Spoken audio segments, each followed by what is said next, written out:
La deuxième information nous vient de l'Union européenne. Et c'est dans le journal officiel de l'Union européenne, le journal officiel du 26 juin 2025, l'Union européenne nous informe d'une décision prise contre Nathalie Yamba. Le numéro de la décision, c'est 2025/1279, daté du 26 juin 2025. Quelle est cette décision? L'Union européenne a officiellement adopté des sanctions à l'encontre de Madame Nathalie Yamba dans le cadre du régime ciblant les activités déstabilisatrices imputées à la Russie. L'Union européenne fait une décision globale et publie cela dans son journal officiel pour dire que Nathalie Yamba, elle est reconnue comme une personne qui déstabilise les pays de l'Union européenne et qu'elle fait ce sale boulot-là pour le compte de la Russie. Et donc des mesures ont été prises contre elle. La première mesure qui a été prise contre Nathalie Yamba, on dit interdiction d'entrer sur le territoire de l'Union européenne. Ça veut dire elle ne pourra plus rentrer dans les pays de l'Union européenne. Ça fait un. Deuxième décision prise contre Nathalie Yamba, gel de ses avoirs financiers au sein des États membres. Comme elle prend l'argent avec les Russes, et puis elle investit dans les fonds offshore, et puis elle met ça dans des banques, toutes les banques de l'Union européenne où elle a son argent, ils ont tout bloqué. Elle ne pourra plus avoir accès à ses comptes bancaires dans tous les pays de l'Union européenne. Ça, c'est la deuxième décision que l'Union européenne a eu à prendre contre Nathalie Yamba. Et la troisième décision, c'est l'interdiction de tout financement, direct ou indirect, à son bénéfice. Ça veut dire, quand on va voir de l'argent, on dit l'argent là c'est pour remettre à Nathalie Yamba. Que ce soit directement ou bien on passe par quelqu'un pour lui remettre, tout ça là, l'Union européenne va faire interdire tout ça. Et on a demandé à l'Union européenne, mais pourquoi vous faites ça? Ils disent non, on a pris cette décision-là, c'est pour montrer notre fermeté vis-à-vis des personnes qui posent des activités néfastes à la stabilité internationale. Des gens qui prennent la souffrance des autres pour chercher l'argent et des gens qui s'en vont mentir à des gens. Elle est en train de mentir. Elle joue les philosophes, les intellectuels. Mais quand tu lui poses la question, et Paul Biya, qui est au pouvoir depuis 1982, qu'est-ce que tu en penses? Elle te dit carrément, non, lui c'est un cas, je n'aimerais pas en parler. Mais elle a le courage d'aller mentir aux analphabètes qui sont dans les pays de l'AES pour demander au Assimi Goïta et à bien d'autres grigous du désert de ne pas organiser d'élections. Mais c'est les mêmes encore qui viennent critiquer Alassane Ouattara. Pourquoi il organise l'élection jusqu'à même il fait mandat. C'est les mêmes qui encouragent des bandits dans le désert de l'AES à déstabiliser leur pays.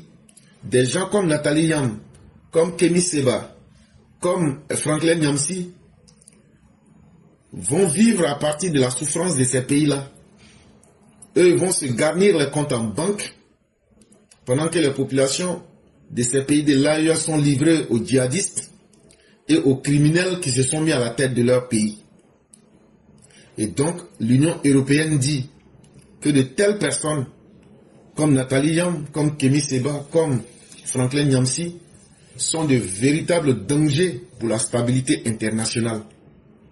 Parce que c'est des gens qui évoluent sans moralité, c'est des gens qui évoluent sans conscience et qui ne regardent que leur intérêt. La vérité ne les intéresse pas. Si la vérité les intéressait, qu'ils nous donnent leur position sur l'attaque orchestrée par le Rwanda contre la République démocratique du Congo.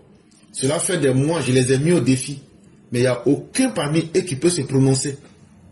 Et c'est là que vous verrez que ceux qui cherchent leur intérêt particulier, ceux qui crient qu'eux sont panafricains, être panafricain, ce n'est pas dans la bouche. Être panafricain, ce n'est pas quand tu gagnes de l'argent dedans.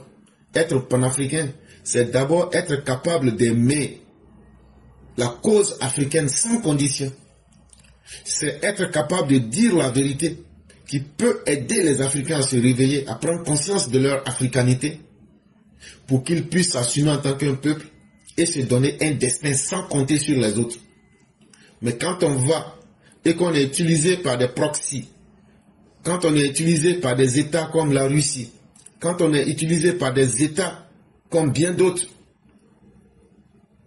pour venir tromper les gens sur son propre continent, alors qu'on dit qu'on est africain, cela n'a rien de différent de ceux qui ont été des négriers, de ces nègres qui ont pris un peu d'argent pour vendre leurs propres frères pendant la traite négrière.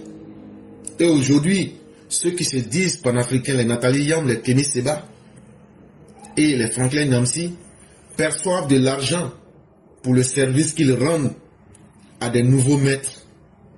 Ce n'est pas un acte gratuit. Ce n'est pas quelque chose qui est caché. Est-ce que c'est ça, un panafricanisme qui demande un salaire? Est-ce que c'est un panafricanisme vrai? Mais comme dans toute chose, un jour vient l'heure des conséquences, l'Union européenne vient de se rendre compte qu'il y a des personnes tellement indignes qui disent quelque chose, mais qui font le contraire carrément. Ils disent, ces personnes disent, nous aimons les Africains, nous aimons la cause africaine. Mais les pays qu'ils disent aimer, c'est quand ils retirent leurs bénéfices dans ces pays. Et quand ils n'arrivent pas à avoir d'argent avec les dirigeants de certains pays africains, qu'il y ait démocratie ou bien qu'il y ait développement dans ces pays comme la Côte d'Ivoire, ces mêmes personnes-là vont critiquer, dénigrer ces pays comme la Côte d'Ivoire, soit pour faire de la pression afin que ces dirigeants puissent leur donner un peu de miettes, ou bien salir ces pays-là pour y créer les conditions du désordre afin que des pays déstabilisateurs comme la Russie et bien d'autres puissent rentrer dans ces pays-là pour donner de la souffrance à ces Africains ou bien à ces personnes qui vivent dans ces pays. Voilà le vrai panafricanisme commercial de certaines personnes. Sinon, un vrai Africain, c'est comme un enfant. Quand tu es né dans une famille, là, il n'y a pas de fierté à taper ta poitrine pour dire que tu es membre de la famille. Ça, c'est quelque chose, il n'y a pas de doute dessus. Mais si tu vois quelqu'un, lui, chaque fois, c'est lui qui tape sa poitrine pour dire à tout le monde, c'est moi, je suis un membre de cette famille, je suis un membre de cette famille-là. C'est que quelque part, il a dû entendre quelque chose pour faire douter de lui-même. Et c'est ça, ces panafricains. S'ils étaient vraiment des panafricains, ils allaient donner, et surtout des intellectuels, ils allaient donner des solutions.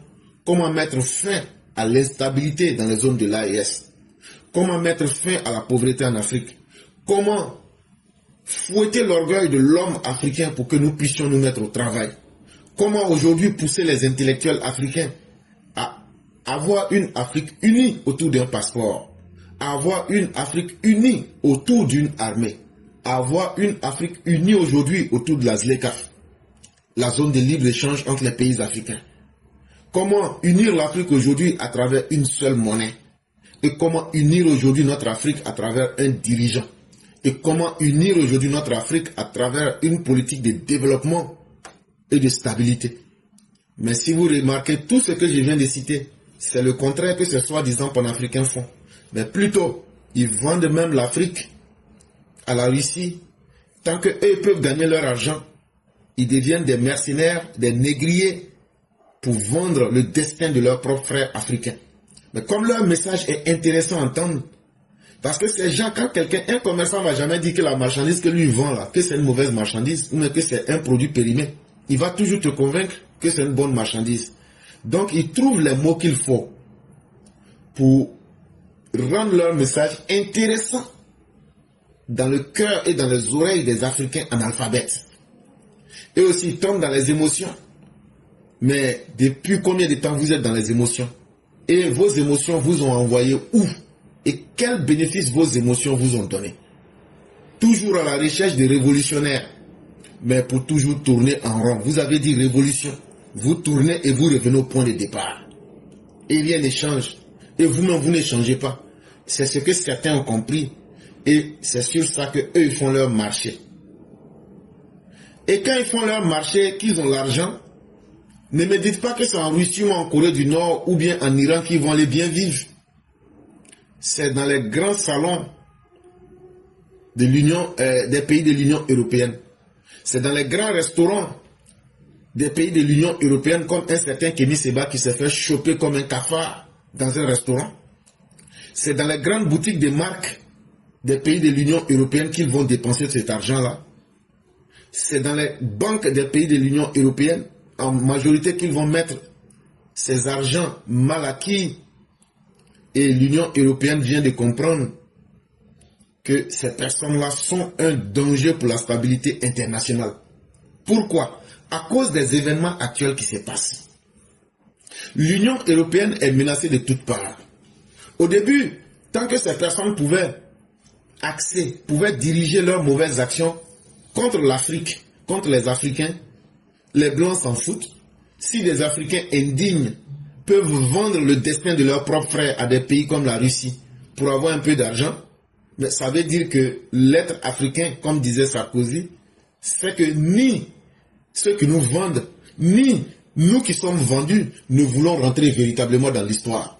Parce que pour rentrer dans l'histoire, quand tu es victime, tu mets fin à la cause qui a fait que tu es devenu victime. Ce qui a fait que tu es victime là, tu mets fin à ça. Ou bien, ceux qui sont en train d'agir contre l'Afrique, c'est à nous de nous déterminer pour dire, nous n'allons plus vous suivre et nous allons plutôt vous dénoncer. Mais les Africains, même en majorité qui sont victimes, aiment leur posture de victime et espèrent que ce serait peut-être un dieu russe ou bien un dieu nord-coréen ou bien un dieu imaginaire qui va venir les sauver. Pendant ce temps, on donne avec cette posture-là la force à ceux qui veulent utiliser l'image de l'Afrique pour gagner de l'argent. On leur permet de gagner de l'argent sur notre dos. Mais à partir du moment où leurs actions, aujourd'hui quand vous regardez l'Union européenne qui est en train de demander pardon aux Américains de les protéger et de ne pas mettre fin à l'OTAN, et quand vous regardez aujourd'hui l'influence russe, et quand vous regardez la guerre dans le Moyen-Orient, l'Europe qui pensait que ces petites mains utilisées par la Russie pour créer l'instabilité internationale n'allait jamais les toucher. Aujourd'hui, l'Europe s'est rendue compte que l'influence de ces personnes qu'elle acceptait sur ces plateaux de télévision, tant que cela pouvait narguer les pays africains et les Africains, que l'influence de ces personnes-là est devenue négative, néfaste, non seulement pour l'Afrique, mais pour la stabilité internationale, pour le monde entier. Ce sont des personnes sans foi ni loi qui ne recherchent que leurs intérêts et que le monde puisse aller en enfer ou bien que le monde, que les choses aillent de mal en pis. Cela ne les intéresse pas. Et Dieu merci, nous qui sommes quelques personnes qui avions compris cela depuis et qui dénonçons ces personnes-là, l'Union européenne vient de nous dire aujourd'hui, comme votre combat que vous meniez, c'était entre vous Africains, et les conséquences ne nous touchaient pas. Mais aujourd'hui, maintenant que les conséquences nous touchent, on va vous reconnaître votre vérité et on reconnaît que ces personnes-là sont dangereuses. On va les interdire, elles ne pourront plus rentrer sur notre territoire. L'argent sale et l'argent indigne qui a été obtenu, on ne va plus leur permettre d'avoir cet argent ou même d'utiliser cet argent sur notre territoire. Et on va traquer toutes les personnes qui sont liées à ces personnes-là pour que leur financement, que de façon directe ou bien que ça passe par des personnes avant de les atteindre, ces personnes-là ne puissent plus bénéficier de ces sommes-là. Et donc c'est une bonne nouvelle, mais ce n'est pas suffisant. C'est à nous aussi, les pays africains, qui ont compris combien de fois ces personnes-là sont dangereuses, de traquer ces personnes-là. Et la Côte d'Ivoire a déjà pris ses responsabilités. Kémy Séba ne peut pas aller faire ses couillonneries en Côte d'Ivoire. Mais je crois que ça sera à partir d'aujourd'hui, sera au Congo, en République démocratique du Congo. Mais, comme j'aime à le dire, chaque pays sait où il va et chaque pays sait avec quelle capacité il est prêt à encaisser les conséquences de ses actes.